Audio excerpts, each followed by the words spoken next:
Hello everyone, what's up? How have you all been? Hope everyone of you has been in good shape and health and doing good. So we are again back here, coming up with something different and interesting, and keeping you in that interesting buzz with a lot of good topics, and covering a variety of issues across different subjects and genres. So so right now, like, again, one of the very interesting subjects which I like to discuss. Uh, the military strategies and hardware, military equipments and history. So again, we are here, discussing the military hardware and its constant evolution, and the constant changes, the paradigm shifts and paradigm changes in strategy, and equipments and the gears which is there is it's totally astonishing. It's totally, it actually would keep you guessing, keep you on your, like, keep the military, the think tank on their toes. And right now, at the prior to the advent of the Russia Ukraine war, people didn't have an idea, that Russia, in the leadership of Mr. Putin, would go on, on a rampage across Ukraine, which was heavily backed by the Western powers. West were relying that they do have that amount of uh, budget allocation to, so as to not allow Russia to go and take that step. But they were probably wrong in their mindset uh, at the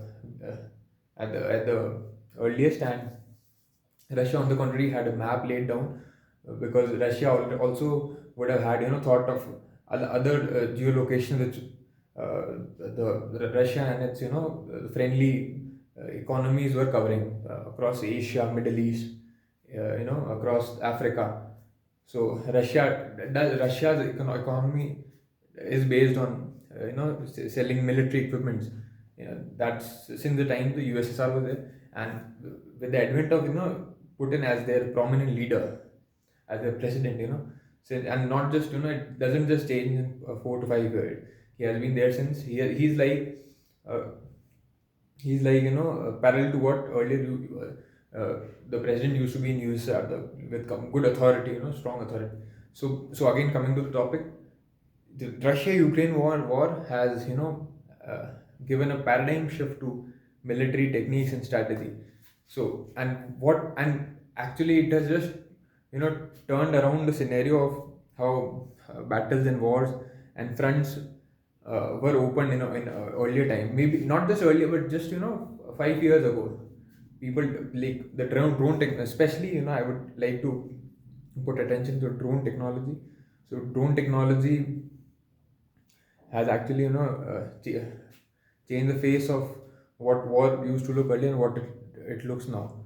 So earlier time, with the power that the Russians had, the immensity of the tank power the Russians had, the the scenario wouldn't have been the same earlier, because the Russians might have just walked across the plains of Ukraine, and might would have taken, because to counter those tanks, they did not have the tanks right now which they have. So again, another evolution which you see is the canopy over the tank, so that the it's some grenade or bomb doesn't drops over the tanks and burst it, because the tanks also, from certain areas, it's vulnerable to hits, because it might have its ammunition, or the engine side. It's not just vulnerable to bomb hits or huge rocket launcher hits. It's also vulnerable to big anti-armor guns also. So that is there. So you have that armor over the time. But coming back over the drones, the warfare techniques haven't been just limited to small drones, or big heavy flying drones, such as the Predator drones, or the Bayraktar Turkish drones, or the n number of such drones. The Okonet, which Russia also has been working for, or this or but it's or the small drones, which is heavy, which armies have started relying on, so as to use in reconnaissance missions. So it's just not limited to drones in the air, but drones in the sea and water side drones also. So you would see, a lot of news was there during Russia that Ukraine had time and again hit Russian ships. Plus, the Crimean bridge, and a lot of blast in Crimea also happened with the drones. Like uh, drones controlled through the unmanned aerial boats, unmanned, sorry, not aerial, unmanned boats, which would just come, gliding above the over the waters, and could strike its target anywhere. And they're very difficult to spot also, and very difficult to track or keep a track also for the ships, and uh, other other prominent places of where the attack could happen.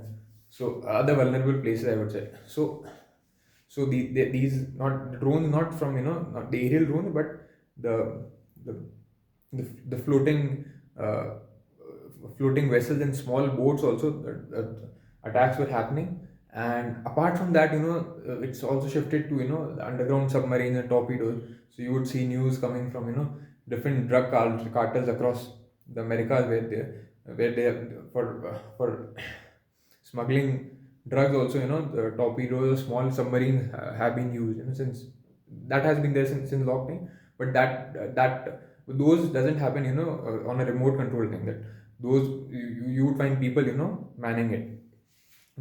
And so that is there. But again, there is immense evolution, immense turnaround which has happened, across the drone technology. So wars, the perspective of how wars used to look earlier, it's not the same right now. And so those small drones create a huge havoc, and it can take out targets which are which are very which does have a very huge huge, which does have a very huge cost attached to it. And the drone, on the contrary, would be very cheap. So you would also see the shite drones, the jet propelled shite drones used by Russia, so that the air defense system would have to spend an immense amount of the air defense missile, on the contrary, is very expensive, and these drones are very cheaper.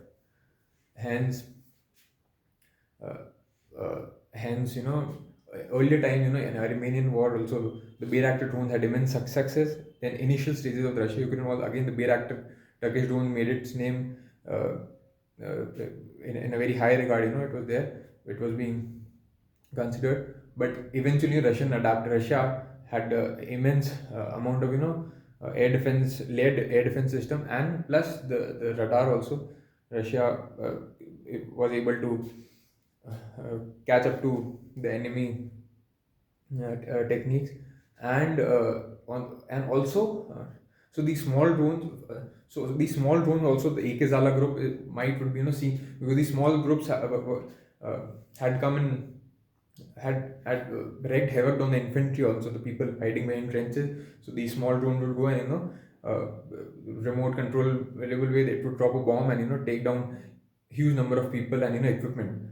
So to counter that, AK Zala group, the owners of the AK Zala group, which manufactures the AK automatic Kalashnikovs, and the Zala group, which manufactures Lancet drones and different equipment, military gear, they might come up with infantry, shotguns also which could take down drones. So you have shotguns, everyone knows that, but this could be something different, for taking down drones, specifically small drones, which doesn't,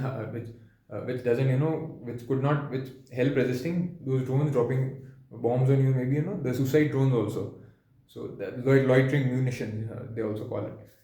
And then, coming back to the Bayraktar one, now you do not see, although Bayraktars are very cheaper as compared to the other big military drones which the other countries, America or Israel, uses. Bayraktars are at a very cheaper. I guess it's just $1 million for each drone. On the contrary, other major drones are very expensive. So this did come in handy against Armenia in initial stages in Russia, but then the Russia had immense amount of electric electric magnetic jammers also. They could jam the connection in drones, and they also have layered air defense system. So Bayraktars had totally went out of the contest in the Russia-Ukraine war. And again, the AK Zala group would might come up with a shotgun which could shoot down drones flying over. And the submarine, I'm saying, I haven't heard about the automatic submarine yet, but of course automatic underground you know automatic underground drones also have been developed, which are small in size, which could keep an eye on the submarine moving, or the ships, track the movement of different ships, and could be employed across the globe in different seas and water body, which could keep a track of any any such activity of submarines or drones. Again, how do these drones navigate? So it said that the technology of sonar style of navigating was taken through the whales. The way the whales used to navigate. The similar by uh, by projecting, by emitting sound waves, the sound bandwidth waves, which they would receive in turn back, calculating the distance, or where, or direction. So similar manner, underground submarines also, I guess, work. And that's how they navigate underground submarine. So they do not navigate with their cameras around, or they do not have any visibility. Hence they have to take take the similar route as the uh, other underground living beings take, like especially the whales, because they are there. So hope you enjoyed the topic for the day, and let's keep up the discussions and the topics going, and see you soon. Thank you so much. This was your average Indian sportsman.